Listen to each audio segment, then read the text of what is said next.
understand by the analogy of being on the stage and performing a drama. Because everything we're doing in life here, as thinking we're the body, it's simply a drama. And you know who understood that 500 years ago? Who was not even a devotee? Was Shakespeare. Shakespeare was extremely intelligent. He says, all the world is a stage, and everyone in it merely players. He knew that. He didn't know the solution, but he could see the situation. So Prabhupada's now giving us a solution. Yeah, that is a situation. How to get out of it, how to come to reality. So our eternal constitutional position is the servant of the servant of the servant of the Supreme Lord. Das, das, das, under das. So if the GBC is acting as das, das, das, under das, he's perfectly performing his role. But if he's acting as a superior, not a servant, as a Prabhu, then he's not in his actual true position. So we have your actual reality, that you're servant of the servant. And when you're not acting in your reality, you're acting in illusion. What is the Sanskrit word for that? Maya. You're either acting in reality, tattva, in truth, or you're acting in illusion, in Maya. It's easy to say, it's easy to see. Is someone acting as a servant of the servant of the servant? Very humble. Or is he acting as the Lord of all he surveys? That's what this chapter is talking about, the enjoyer. So once we have the knowledge, then we can understand what is what. We can see reality as it is. We come out of the illusion and you see reality as it is.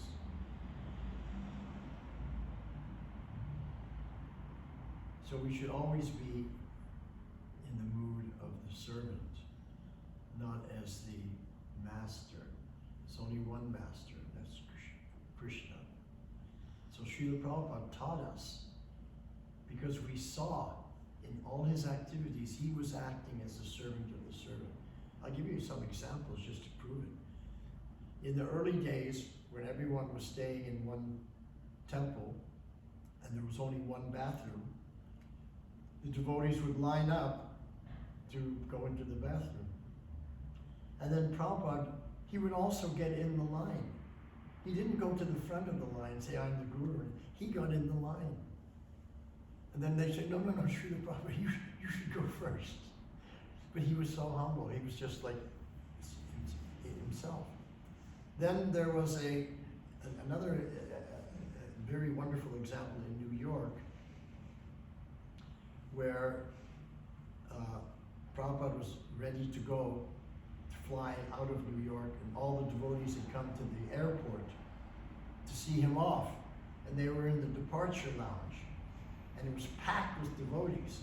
So one of the airport personnel came to one sannyasi and said, because he looked like he was authority,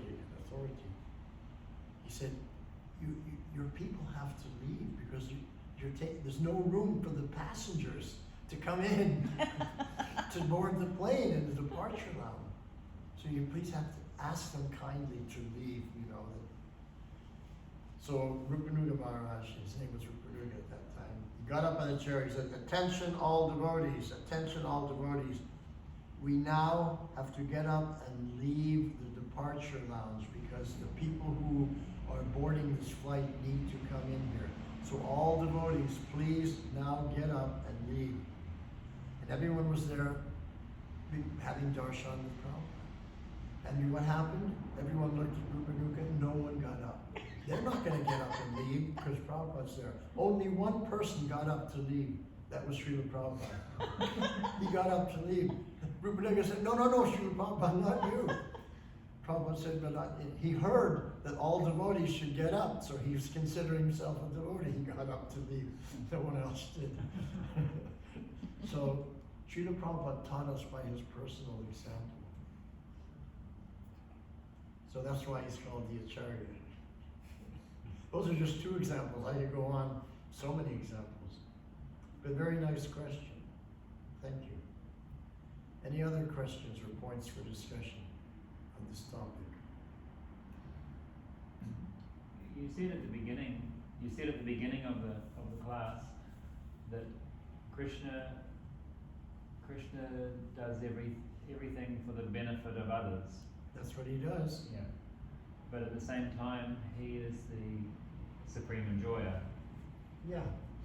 So but that's how he enjoys. And I can give you the perfect example. You are doing everything for the benefit of your children. And when your children are happy, you're happy. When they're enjoying, you're enjoying.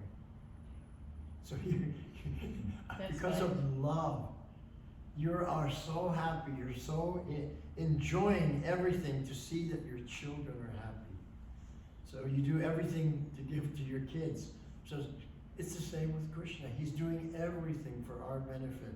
And we're happy, we're enjoying, and he's happy. So that's how it's the same. It's love. When you experience love, your happiness comes from the happiness of the beloved. It doesn't come from anywhere else. If your beloved is unhappy, how you can be happy? That's fine. If your kids are suffering, you can't be happy. You're suffering. When they're happy, you're happy. Is that clear? So clear. So clear. Hare Krishna. Any other questions? Any other points? Can you give us more examples of Prabhupada? Sorry? More examples of Prabhupada, please. More example of Prabhupada's humility? Well, there was one time in Paris when Prabhupada was there, and he was speaking to the devotees that we should not find fault, we should not criticize other devotees. Everyone has faults, and we may find the faults, but rather than finding the faults, we should just try to see the good in everyone. And the basic thing is just chant Hare Krishna. Just chant Hare Krishna instead of finding people's faults. And so there was a new bhakta there. He heard the class. Then later that day, there was a program and a big auditorium, and many important people were invited. So Prabhupada said to the leaders, let's go to that, or I want to see the auditorium. I want to make sure that everything is prepared nicely. So they went there. And when they went to the auditorium, Prabhupada could see that the devotees had not prepared everything properly. So he started to chastise them.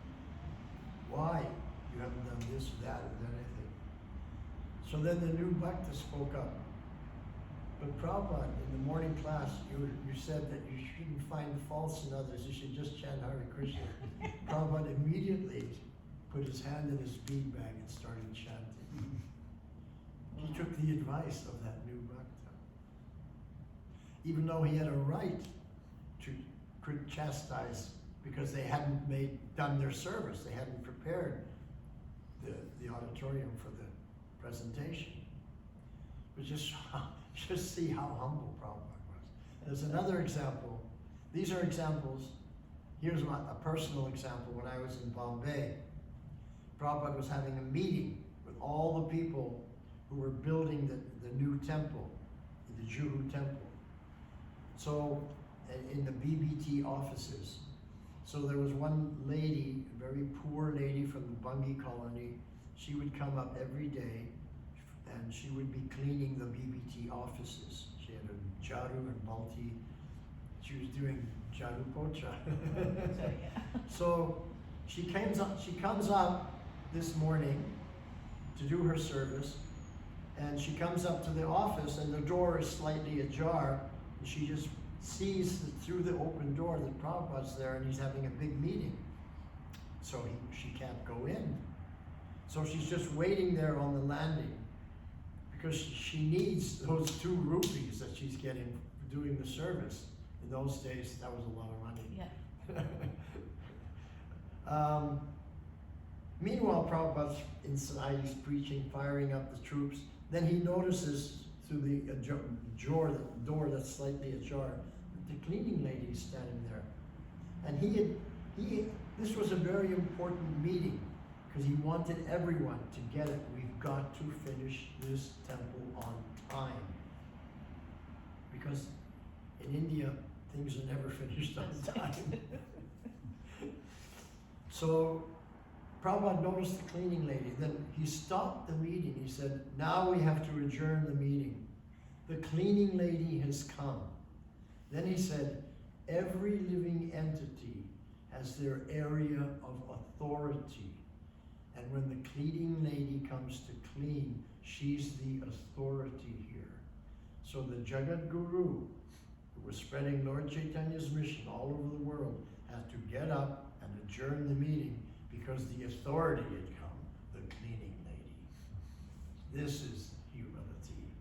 This is Srila Prabhupada. Trinada Pisa Nichena, more humble than the grass. Hare Krishna.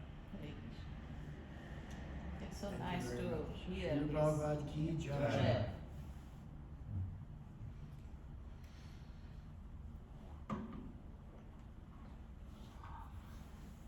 So everything Prabhupada taught us, he was living it. He was living truth.